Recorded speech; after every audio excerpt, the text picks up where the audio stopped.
ചെമ്പനീർ പൂവിൻ്റെ നാളത്തെ എപ്പിസോഡിൻ്റെ വിശേഷങ്ങളിലോട്ട് എല്ലാവർക്കും സ്വാഗതം. അപ്പോൾ ശ്രീകാന്ത് വർഷേനോട് പറയുന്നുണ്ട്, വർഷേ നീയായിട്ട് അമ്മേനോട് ഒന്നും ഇനി ചോദിക്കാനോ പറയാനോ പോകണ്ട. നിങ്ങൾ തമ്മിൽ വഴക്കടിച്ചത് ഒറിജിനലാണെന്ന് കരുതി അമ്മ സമാധാനിച്ചിരുന്നോളും. അമ്മയ്ക്ക് അതാ സന്തോഷം എന്നൊക്കെ പറയുമ്പോഴേക്കും വർഷ പറയുന്നുണ്ട്, എൻ്റെ ശ്രീകാന്ത് എനിക്കിങ്ങനെ കള്ളം പറഞ്ഞ് നിൽക്കുന്നതൊന്നും ഇഷ്ടമല്ല. എന്തെങ്കിലും പ്രശ്നം ഉണ്ടായാൽ അത് ഫേസ് ടു ഫേസ് പറഞ്ഞ് സോൾവ് ചെയ്യണം. അതാ എൻ്റെ രീതി. എനിക്ക് ശ്രീകാന്തിൻ്റെ അമ്മയെ നല്ല ചീത്ത വിളിക്കാനുള്ള ദേഷ്യമുണ്ടെന്നൊക്കെ വർഷ പറയുമ്പോഴേക്കും ശ്രീകാന്ത് പറയുന്നുണ്ട്, അങ്ങനെയാണെങ്കിൽ നിൻ്റെ അമ്മയും ചീത്ത വിളിക്കണം. അപ്പോൾ വർഷ പറയും, അതെന്തിന്? നിൻ്റെ അമ്മയല്ലേ രേവതി ചേച്ചിയോട് പോയി ബഹളം വെച്ചത്. അപ്പോൾ വർഷ പറയുന്നുണ്ട്, ആ അത് ശരിയാ, അമ്മയ്ക്കിട്ടും കൊടുക്കണം, ഞാൻ ഇപ്പം തന്നെ കൊടുക്കാമെന്ന് പറഞ്ഞിട്ട് വർഷ ഫോൺ എടുത്തിട്ട് മഹിമയെ വിളിക്കുവാണേ. മഹിമ എന്താ മോളേന്ന് ചോദിക്കുമ്പോഴേക്കും വർഷ പറയുന്നുണ്ട്, മമ്മി നമ്മുടെ പരിചയത്തിൽ ഒരു സൈക്കാട്രിസ്റ്റ് ഇല്ലേ? അപ്പോൾ മഹിമ പറയും, അവൻ്റെ ക്ലിനിക്ക് ഇവിടെ തന്നെയുണ്ട്. എന്താ മോളേന്ന് ചോദിക്കുമ്പോഴേക്കും വർഷ പറയുന്നുണ്ട്, എന്നാൽ മമ്മി എത്രയും പെട്ടെന്ന് അവിടെ പോയൊരു അപ്പോയിൻമെൻറ്റ് എടുക്കണം എന്ന് പറയുവാണ്. അപ്പോൾ മഹിമ ചോദിക്കും, മോക്ക് എന്ത് പറ്റിയെന്ന് ചോദിക്കുമ്പോഴേക്കും വർഷ പറയുവാണേ, എനിക്കൊന്നും പറ്റിയിട്ടില്ല, മമ്മിയല്ലേ ഭ്രാന്തായിട്ട് നടക്കുന്നത്, മമ്മിയെ കൊണ്ടുപോയി കാണിക്കാനാണെന്നൊക്കെ വർഷ നല്ല ദേഷ്യത്തിൽ തന്നെ പറയുവാണേ. അപ്പം മഹിമ പറയുന്നുണ്ട്, എനിക്കോ? നീ എന്താ എനിക്ക് വട്ടാണെന്നാണോ പറഞ്ഞു വരുന്നത്? മമ്മിയുടെ പ്രവർത്തികളൊക്കെ അതുപോലെയല്ലേ എന്നാണ് വർഷ പറയുന്നത്. അപ്പോഴേക്കും മഹിമ ചോദിക്കുന്നുണ്ട്, ഞാൻ എന്ത് ചെയ്തടി? പിന്നെ രേവതി ചേച്ചിയെ കണ്ട് അമ്മ സംസാരിച്ചായിരുന്നില്ലെന്ന് ചോദിക്കുമ്പോഴേക്കും മഹിമ പറയുന്നുണ്ട്, അവളത് അപ്പത്തേക്കും അവിടെ വന്ന് കത്തിച്ചോ? അപ്പോഴേക്കും വർഷക്ക് ദേഷ്യം വരുവേ. മമ്മി എന്തിനാ രേവതി ചേച്ചിയോട് അങ്ങനെയൊക്കെ പോയി സംസാരിച്ചെന്ന് പറയുമ്പോഴേക്കും മഹിമ പറയുന്നുണ്ട്, നിന്റെ അമ്മായിയമ്മയാടി എന്നെ വിളിച്ച് ഓരോ മോശം കാര്യങ്ങളൊക്കെ പറഞ്ഞത്. ഞാൻ എന്ത് ചെയ്യാനാ? അവള് കാരണം ആ മോക്ക് ആ വീട്ടിൽ ചീത്തപ്പേരും ഓരോ പ്രശ്നങ്ങളൊക്കെ ഉണ്ടായിക്കൊണ്ടിരിക്കുന്നതെന്ന് മഹിമ പറയുവാണേ. വർഷക്കാണെങ്കിൽ നല്ല ദേഷ്യം കയറി വരുവാണ്. മമ്മി ഇവിടെ വന്ന് കണ്ടായിരുന്നു, രേവതി ചേച്ചി കാരണമാണ് പ്രശ്നങ്ങൾ ഉണ്ടാകുന്നതെന്ന്, വെറുതെ ആവശ്യമില്ലാത്ത കാര്യത്തിൽ ഇടപെടല്ലേ മമ്മി എന്നൊക്കെ പറഞ്ഞ് വർഷ പൊട്ടിത്തെറിക്കുന്നുണ്ടേ. അവൾ കാരണം നിന്റെ ജീവിതത്തിൽ പ്രശ്നങ്ങൾ മാത്രമേ ഉണ്ടാവുള്ളൂ വർഷേ. ആദ്യം തന്നെ നീ അവളായിട്ട് സംസാരിക്കുന്നതൊക്കെ നിർത്തണം, നമ്മുടെ സ്റ്റാറ്റസിനൊന്നും ചേർന്നതല്ല അതെന്ന് പറയുമ്പോഴേക്കും വർഷക്ക് ഒന്നുകൂടെ ദേഷ്യം വരുവേ. മമ്മി എന്താ ഇങ്ങനെ സ്റ്റാറ്റസ് നോക്കിയൊക്കെ സംസാരിക്കുന്നത്? ആദ്യം മമ്മിയുടെ ഈ കമ്പാരിസൺ ആദ്യം നിർത്തണം, അപ്പോഴേ മമ്മി ശരിയാവത്തുള്ളൂ. ഞാൻ ആരോട് സംസാരിക്കണം സംസാരിക്കണ്ട എന്ന് തീരുമാനിക്കുന്നതൊന്നും മമ്മിയല്ല എന്ന് പറയുമ്പോഴേക്കും മഹിമക്ക് അങ്ങോട്ട് പിന്നെയും ദേഷ്യം വരുവാണ്. വർഷേ ഞാൻ നിന്റെ അമ്മയാടി എന്ന് പറയുമ്പോഴേക്കും അതെ അമ്മ തന്നെയാണ്, പക്ഷെ ഞാനിപ്പോൾ വർഷ മധുസൂദനനല്ല, വർഷ ശ്രീകാന്താണ്. ഇവിടെയുള്ളവരാണ് എൻ്റെ ഫാമിലി. എൻ്റെ ജീവിതത്തിൽ ആവശ്യമില്ലാതെ ഇടപെടരുത്, പ്രത്യേകിച്ച് രേവതി ചേച്ചിയുടെ കാര്യത്തിൽ. രേവതി ചേച്ചിയോട് മമ്മി ഇനി ഇതുപോലെയൊക്കെ പെരുമാറിക്കഴിഞ്ഞാൽ ഞാൻ വെറുതെ ഇരിക്കില്ല, ഫോൺ വെക്ക മമ്മി എന്ന് പറഞ്ഞിട്ട് വർഷ കോള് കട്ട് ചെയ്യുവാണേ. മഹിമക്കാണെങ്കിൽ നല്ല ദേഷ്യവും വാശിയും ഒന്നോടെ കൂടിയിരിക്കുവാണേ. അത് കഴിഞ്ഞിട്ട് വർഷ ശ്രീകാന്തിനോട് പോയി സംസാരിക്കുന്നുണ്ട്. എല്ലാ തെറ്റും ചെയ്തിട്ട് അതൊക്കെ എനിക്ക് വേണ്ടിയാ ചെയ്യുന്നതെന്നാണ് മമ്മി പറയുന്നത്. ഈ മമ്മിക്ക് ഇത് തന്നെയാണ് ഇപ്പോൾ ഡെയിലി പണി, എന്തെങ്കിലും പ്രശ്നം ഇങ്ങനെ ഉണ്ടാക്കിക്കൊണ്ടിരിക്കും. മമ്മിക്ക് ഇതൊക്കെ ആദ്യമേ ഒന്ന് നിർത്തിക്കൂടായിരുന്നു, നേരിട്ട് ഞാൻ മമ്മിയെ കണ്ടിരുന്നെങ്കിൽ ഇതിൽ കൂടുതൽ ചീത്ത പറഞ്ഞ് ഞാൻ ഓടിച്ചാനി എന്നൊക്കെ വർഷ പറയുവാണേ.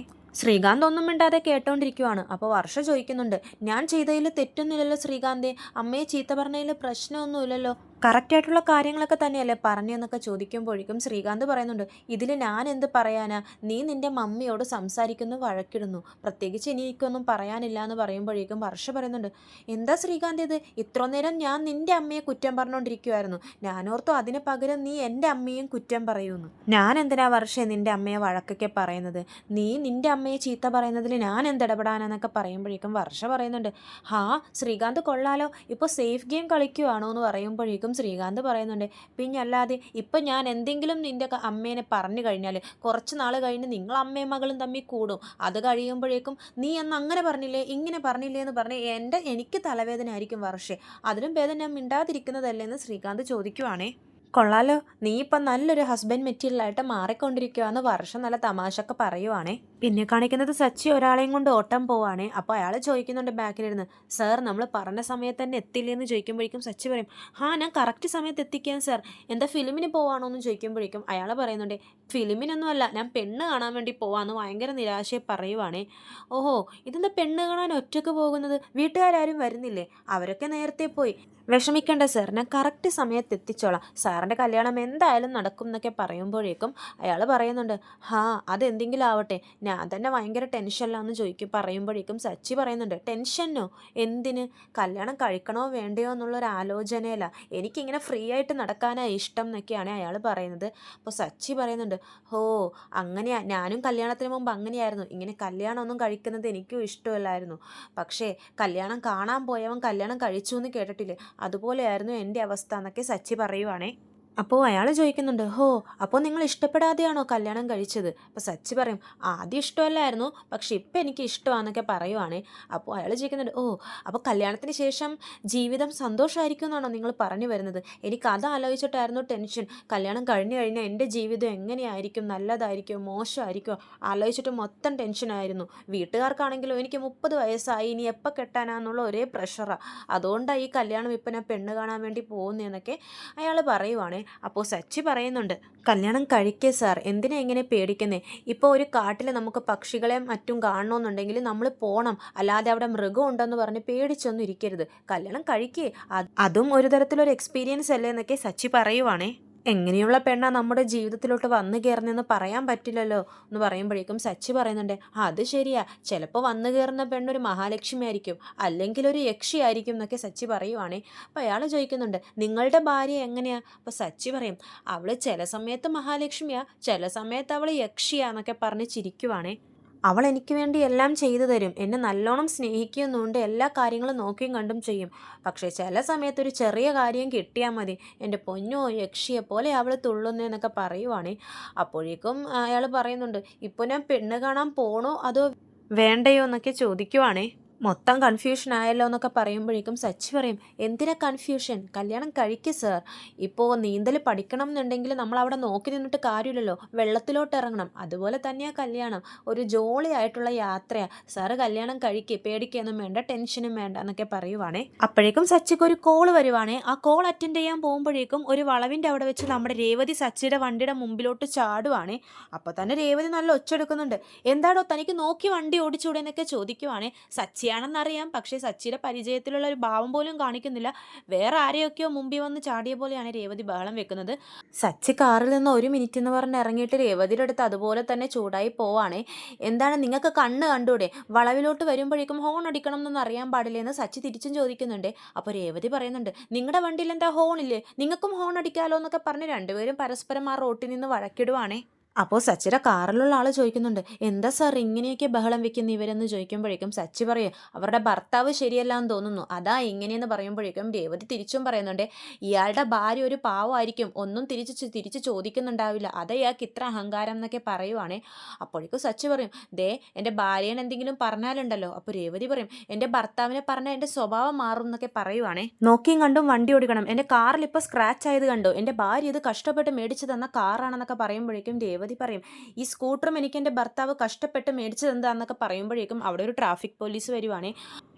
എന്തെവിടെ പ്രശ്നം, എന്താടോ തനിക്ക് നോക്കിയും കണ്ടും വണ്ടി ഓടിച്ചൂടെ, പാവം നിങ്ങൾ ടാക്സി ഡ്രൈവർ കാരണം ഇവിടെ പാവപ്പെട്ട പെണ്ണുങ്ങൾക്ക് ഇപ്പോൾ വണ്ടി ഓടിക്കാനൊന്നും പറ്റുന്നില്ല എന്നൊക്കെ പറയുമ്പോഴേക്കും സച്ചി പറയുന്നുണ്ട്, സാർ എൻ്റെ വണ്ടിയിൽ വന്നിട്ട് അവരാ ഇടിച്ച് എന്നൊക്കെ പറയുവാണ്, താൻ അധികം കൂടുതലൊന്നും മിണ്ടണ്ട, നിങ്ങളെപ്പറ്റി ഞങ്ങൾക്ക് നല്ലോണം അറിയാമെന്ന് പറയുമ്പോഴേക്കും രേവതി പറയും, സാർ എന്താണ് ഇങ്ങനെ മര്യാദ ഇല്ലാതെയൊക്കെ സംസാരിക്കുന്നത്, എടാ പോടാ വാടാ എന്നൊക്കെ കുറച്ച് റെസ്പെക്റ്റ് ഒക്കെ കൊടുക്കുക സാർ എന്ന് പറയുമ്പോഴേക്കും ട്രാഫിക് പോലീസ് പറയുന്നുണ്ട്, മാഡം നിങ്ങൾക്ക് വേണ്ടിയാണ് ഞാൻ സംസാരിക്കുന്നത്, എന്നിട്ട് നിങ്ങൾ എന്താ ഇങ്ങനെയൊക്കെ പറയുന്നത്? അപ്പോൾ സച്ചി പറയും, സാർ അതെൻ്റെ ഭാര്യയാണെന്ന് പറയുവാണേ.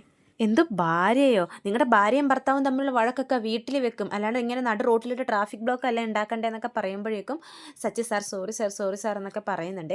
ആ ട്രാഫിക് പോലീസ് അവിടെ നിന്നും പോകുന്നുണ്ട്. അപ്പോൾ സച്ചി ചോദിക്കും, നീ എന്താ രേവതി ആ പോലീസിനോടൊരു മര്യാദ ഇല്ലാതെയൊക്കെ സംസാരിക്കുന്നത്? പിന്നെ എൻ്റെ സച്ചിയേട്ടനോട് അയാൾ എന്തിനാ ഇങ്ങനെ ദേഷ്യപ്പെടുന്നത്, അതുകൊണ്ടല്ലേ ഞാൻ ഒച്ചെടുത്തതെന്നൊക്കെ പറയുമ്പോൾ സച്ചി ചോദിക്കുന്നുണ്ട്, നിനക്കൊന്നും പറ്റിയില്ലല്ലോ? ഇല്ല ഒന്നും പറ്റിയില്ല എന്ന് രേവതി പറയുന്നുണ്ട്. അപ്പോൾ സച്ചിയുടെ ടാക്സിയിൽ കൂടെ ട്രിപ്പിന് വന്ന ആൾ പറയുന്നുണ്ട്, സാർ ഇത് സാറിൻ്റെ ഭാര്യയാണോ, ഇവരെ പറ്റിയാണോ സാറ് നേരത്തെ യക്ഷിയെ പോലെ തുള്ളും എന്നൊക്കെ പറഞ്ഞത്, ഞാൻ വരെ പേടിച്ചു പോയി എന്ന് പറയുവാണേ. അപ്പോഴേക്കും രേവതി പറയും, സച്ചേട്ടാ എന്ത് ഇയാൾ പറയുന്നേ? അപ്പോഴേക്കും സച്ചി പറയും, സാർ പ്ലീസ് സാർ കൂടുതലൊന്നും പറയല്ലേ എന്നൊക്കെ പറയുവാണേ. എന്താ സച്ചിയേട്ടാ ഇതെന്നും പറയുമ്പോഴേക്കും അയാൾ പറയുന്നുണ്ട്, ഞാൻ വരെ പേടിച്ചു പോയി സാർ എങ്ങനെ ജീവിക്കുന്നു ഇവരുടെ കൂടെ എന്നൊക്കെ ചോദിക്കുവാണ്. അപ്പോൾ സച്ചി പറയും, ഓ എന്നെ പെടുത്തിയല്ലോടാ നീ എന്ന് പറഞ്ഞ് സച്ചി ഇങ്ങനെ ഇളിച്ച് ചിരിയും കൊണ്ട് നിൽക്കുവാണേ. രേവതിൽ ദേഷ്യത്തിൽ അവിടെ നിന്നും പോകുവാണ്. അപ്പോൾ സച്ചി പറയുന്നുണ്ട്, സാർ എന്താ സാർ ഇത് ഇങ്ങനെയൊക്കെ പറയുന്നത്? അപ്പോൾ അയാൾ പറയും, ഞാൻ ഉള്ള കാര്യമല്ലേ പറഞ്ഞത്, നിങ്ങൾ പറഞ്ഞ കാര്യങ്ങൾ, സാറിൻ്റെ കല്യാണം കഴിയാൻ പോവല്ലേ, നോക്കിക്കോ സാർ എത്ര വലിയ തെറ്റാ ചെയ്തെന്ന് ഭാവിയിൽ മനസ്സിലാവും, വാ കയറുന്നൊക്കെ പറഞ്ഞ് ആ ട്രിപ്പിന് കയറിയ ആളെ വീണ്ടും പെണ്ണ് കാണാൻ വേണ്ടി കൊണ്ടുപോവാണേ. പിന്നെ കാണിക്കുന്നത് ഹോസ്പിറ്റലാണ്. അവിടെ ശ്രുതി അമ്മയെ പരിശോധിക്കുന്ന സിസ്റ്ററിനോട് ചോദിക്കുന്നുണ്ട്, ഇപ്പം എങ്ങനെയുണ്ട് അമ്മക്കെന്ന് പറയുമ്പോൾ, ഇപ്പോൾ കുഴപ്പമൊന്നുമില്ല, റിപ്പോർട്ട് വന്നിട്ടില്ല, റിപ്പോർട്ട് കണ്ടിട്ട് ഡോക്ടർ പറയുമെന്ന് പറയുമ്പോഴേക്കും ശ്രുതി ചോദിക്കും, എന്തുകൊണ്ട് അമ്മയ്ക്ക് ഇങ്ങനെ വന്നതെന്ന് ചോദിക്കുമ്പോഴേക്കും, പ്രായമായി വരുമല്ലേ, ഇനി ആരോഗ്യമൊക്കെ കുറച്ച് നോക്കണം, സമയത്ത് ഭക്ഷണം കഴിക്കണം, സമയത്ത് ഉറങ്ങണം, അല്ലെങ്കിൽ ഇങ്ങനെയൊക്കെ ഉണ്ടാവും. ഭാഗ്യം കൊണ്ട് അമ്മയ്ക്ക് പെട്ടെന്ന് ബോധം തിരിച്ചു കിട്ടിയത്, ചിലവർക്ക് 2 ദിവസം കഴിഞ്ഞൊക്കെയാണ് കിട്ടാറെന്നൊക്കെ പറയുവാണേ. അപ്പോൾ ശ്രുതിക്ക് ഭയങ്കര ടെൻഷനാവുകയാണ്.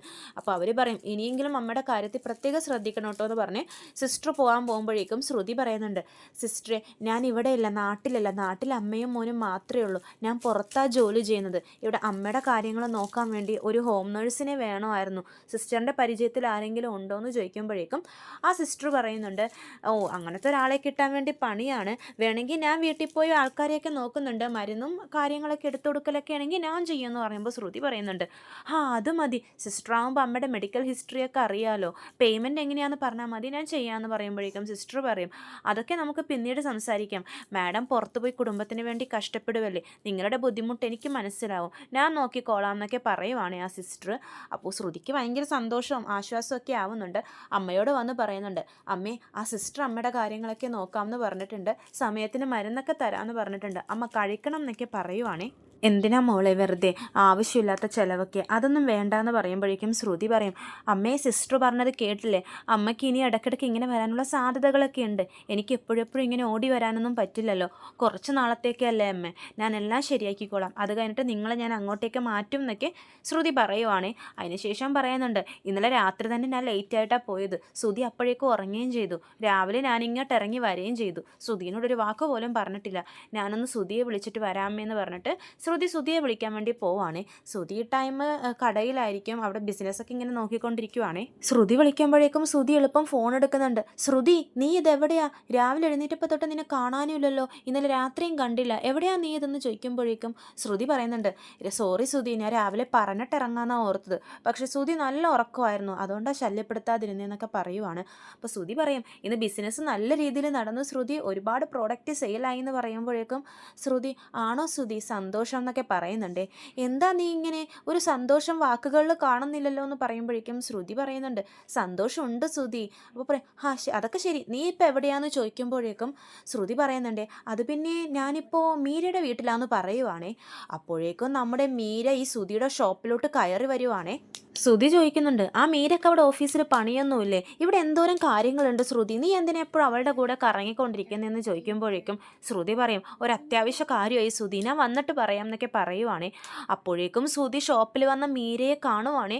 ശ്രുതിക്കപ്പോൾ ഭയങ്കര സംശയം, ഇവളല്ലേ മീരയുടെ കൂടെയാണെന്ന് പറഞ്ഞിട്ട്, എന്നിട്ട് മീര അതേ ഷോപ്പിൽ നിൽക്കുന്നു. അപ്പോൾ ശ്രുതി ഒന്നുകൂടെ ചോദിക്കുന്നുണ്ട്, ശ്രുതി നീ മീരയുടെ കൂടെയാണോ ഇപ്പോൾ? അപ്പോൾ ശ്രുതി പറയുന്നുണ്ട്, ആ ശ്രുതി ഞാൻ മീരയുടെ കൂടെയാണ്, ഞാൻ ഫോൺ വെക്കുവാണേന്ന് പറഞ്ഞിട്ട് ശ്രുതി ഫോൺ കട്ടുകയും ചെയ്യുവേ.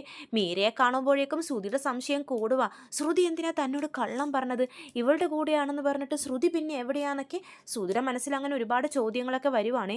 ശ്രുതി ഫോൺ എടുത്തിട്ട് നേരെ മീരയെ വിളിക്കുവാണ്, എടി മീരേ, ഞാനിപ്പോൾ ശ്രുതിയെ വിളിച്ചിട്ടുണ്ടായിരുന്നു, ഞാൻ നിൻ്റെ കൂടെയാണെന്നാണ് പറഞ്ഞത്, അമ്മക്ക് സുഖമില്ലാതെ ഞാൻ ഹോസ്പിറ്റലിൽ നിൽക്കുവാണേ, അത് ശ്രുതിനോട് പറയാൻ പറ്റില്ലല്ലോ, ശ്രുതി എങ്ങാനും നിന്നെ വിളിക്കുവാണെങ്കിൽ ഞാൻ നിൻ്റെ കൂടെയാണെന്ന് പറഞ്ഞേക്കണേ എന്നൊക്കെ ശ്രുതി പറയുമ്പോഴേക്കും മീര പറയുന്നുണ്ട്, ശ്രുതി ഞാനതിന് നിങ്ങളുടെ ഷോപ്പിലുണ്ട് എന്ന് പറയുവാണേ. ഇത് കേൾക്കുമ്പോഴേക്കും ശ്രുതിക്ക് അങ്ങോട്ട് ഷോക്കാവുകയാണ്.